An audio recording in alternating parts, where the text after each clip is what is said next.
you have been coined the influencer's influencer.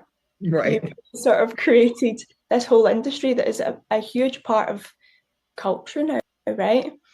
What is it like to watch other celebrities, Gwyneth Paltrow, Meghan Markle, going in your footsteps and following something that you've really started?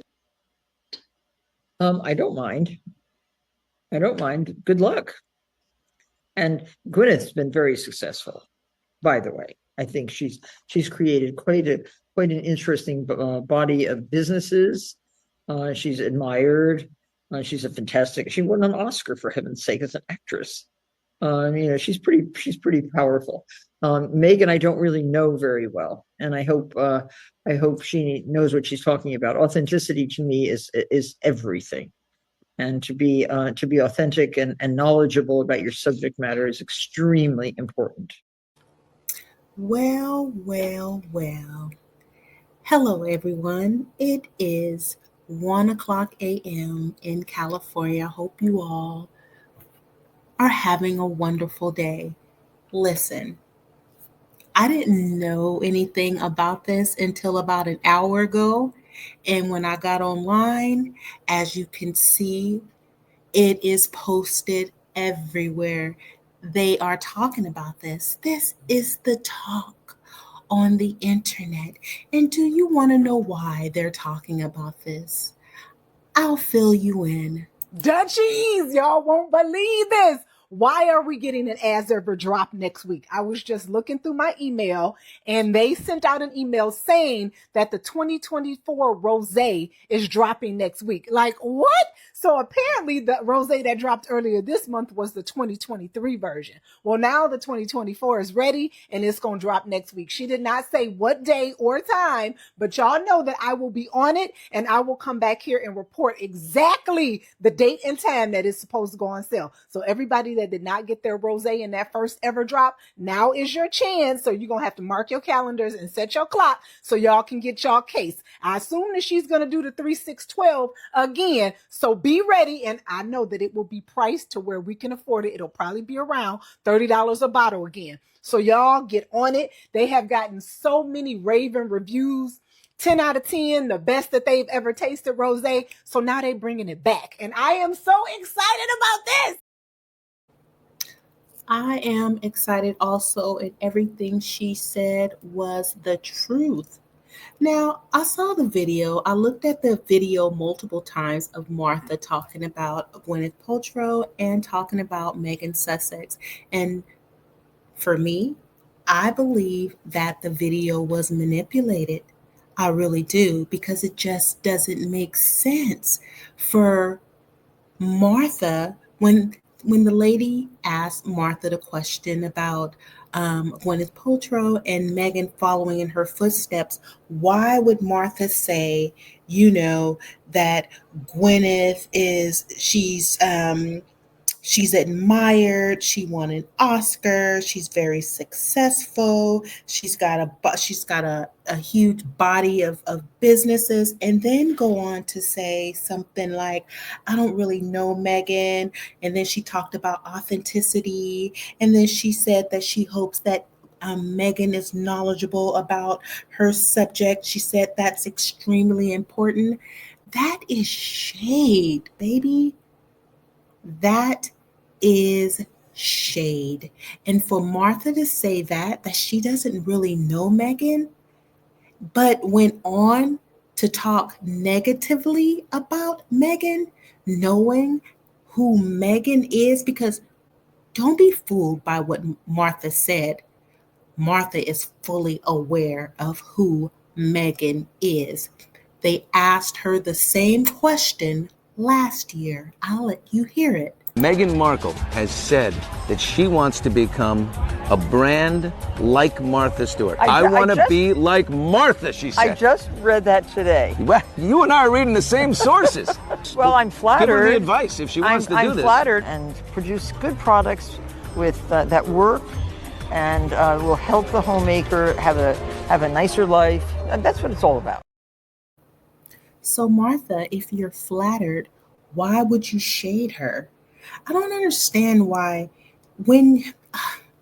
I'm going to let this young lady say it. I think she says it best because women are something else. They will shade you in a minute when they feel like you are on their level or better. They're going to clap for you as long as you stay behind them. But the second you pass them, suddenly they quiet. Pay attention.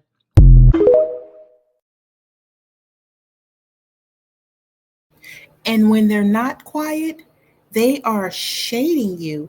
Now, Martha is stating that she doesn't know Meghan very well, but wasn't Martha on her program making Meghan's pasta? Look who's making Meghan's single skillet spaghetti. Say that 3 times really fast. So here's a recipe that has taken the internet by storm. Everybody wants to make the one-pot pasta. None other than Martha Stewart herself. So are you gonna call Martha unrelatable now? This just goes to prove, no matter how much the haters hate on Meghan Sussex, she is the moment. She is the zeitgeist. And for the haters complaining about Meghan calling spaghetti or pasta noodles, technically they are noodles, because that's what the Chinese call them. And if it weren't for the Chinese, you wouldn't have spaghetti or pasta. Now Martha is being one of those haters because my girl was out of line for that. She knew that it would be in the paper. She knew that they would blow what she said up. They would love you and then they would hate you once you become successful, or they see something that they know that they can't touch, because Meghan is on fire right now, but she's always been that girl. Let's focus on what Martha said when she talked about authenticity. Let me put my slides back up. Okay, so this was Meghan during the TIG era. Okay, if you look at these pictures, you would think that this was part of her as ever brand. But no, this was Meghan before she married into the royal family. She was already that girl. I'm going to let her explain it to you. I also want to talk about your lifestyle website. You launched the TIG last year. Yes, last May. And it's been a huge hit. Like, people are so responsive to you. And it's got a lot of like cooking and travel and fashion and beauty, like really just about you. Yeah, it's an extension of the things that I just love, right? People would ask me like, where should I go for vacation? Or what's the best place to have the hidden gem of perfect bite of food? So I interview Michelin star chefs, and we go and source out the best travel places, and of course have to be here for Fashion Week because the TIG does a lot of coverage for that too. So I just came from a show right here to hang out with you guys. But so it's like your own little mini Goop. Yeah, I get in many ways. Yeah, I mean it's similar, and of course the Goop was the impetus for so many of these sites. But I think the TIG has, you know, the tagline is for an inspired lifestyle. So I just want people to feel the positivity and excitement, and that's great. Yeah. And it's true. And if you haven't. She was that girl. And not only that, online, I'm seeing on X and I'm seeing on TikTok that people are saying that Meghan is fake and, you know, she lied about being only white. She never acknowledged that, you know, that she was black and she had a black mother. She's so fake. She da this and la that. But let me fill you in on what Meghan said before she, this is just one of the clips, because I've seen several of what she said before she entered into the royal family. I think when we talked about this, touched on it too, like being biracial, or for me, like having a sense of self that sometimes felt a little displaced. And so as opposed to turtling with that, to say, what can I do about this so I can find a place where I fit in, so I can find or shape the world around me, so that even if I am not exactly able to check one specific box, that I can make my own box. Right? Absolutely. And that's also led you to become a women's advocate for the UN for political participation and leadership. Yes. Congratulations. That is a huge thing. I know. Was that something that you'd always kind of dreamt of, or? I mean, in my wildest dreams, I never thought that that would actually come to fruition. And when UN Women reached out to me last year from an article that I had written on the TIG, actually, which is my website for people who are like, what's the TIG? When they had reached out. I like the plug there, smart businesswoman. Yeah, right, exactly. Thank you.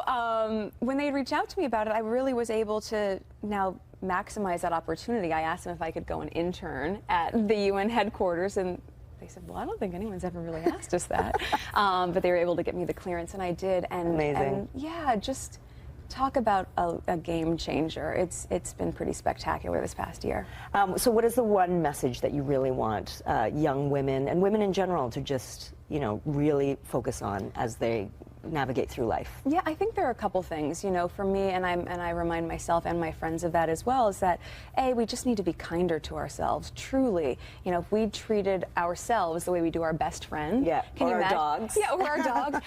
For you and I especially, like, can you imagine how much better off we would be to just say, can sometimes be so judgmental and unkind, and so I think I would never treat my best friend that way. So to treat yourself like you're your own best friend, and to also just, like, try to find a space inside of you that it reminds yourself that, yes, you can have questions of self-doubt, and that's going to come up, that's human, but at the end of the day, you are enough exactly as you are, I think is really important to remind ourselves of. Yes, and also be kind to other women. It's crazy how competitive women are.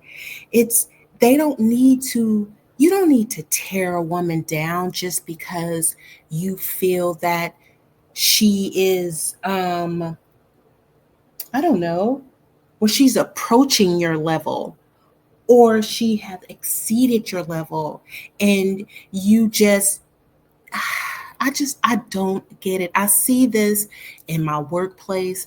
I saw this when I was in school, in college. I see it when I'm around family. You don't have to tear another woman down just so that you feel better. And Meghan has always been about women equality and supporting women. So it is neither just nor practical for their voices, for our voices, to go unheard at the highest levels of decision making. The way that we change that, in my opinion, is to mobilize girls and women to see their value as leaders and to support them in these efforts. To have leaders, such as President Kagame of Rwanda, continue to be a role model of a country which has a parliamentary system comprised of 64% female leaders. It's unbelievable. So while Meghan is supporting other women, there's not enough women who are supporting Meghan. They see her as a threat. They see this beautiful woman who seems like she's got it all. She's got her prince who love her down. She's got her businesses. She's got her beautiful kids. She's got her wonderful house. Everything that she's touching is turning into gold, and people can't stand it. But Meghan, she's been through so much, and that is the reason why I support her. And I know there's people on here saying, why do you support her? You don't know her. Because I see how people are trying to tear this woman down every day, all day, multiple times a day. And Meghan is helping others, and she's been doing this before entering the royal family. Meghan Markle herself was actually in this kitchen working. This very same kitchen. A committed humanitarian while in Toronto, Markle volunteered here at St. Felix Center, feeding the hungry. We've learned that she is someone who's also very sincere in her advocacy for charities. Is that something that you were aware of when you were making the show? I remember early on, I think it was season 1 or season 2, she realized when we were finished with the crew lunches or dinners that a lot of times they were throwing the food away. And she thought it was crazy. Why are we throwing food away when there are people that are hungry around and we could give it to them? And she'd gone up the chain to try to get this food to be given away to people that were hungry. And there was some sort of policy or insurance or some bureaucracy that was getting in the way.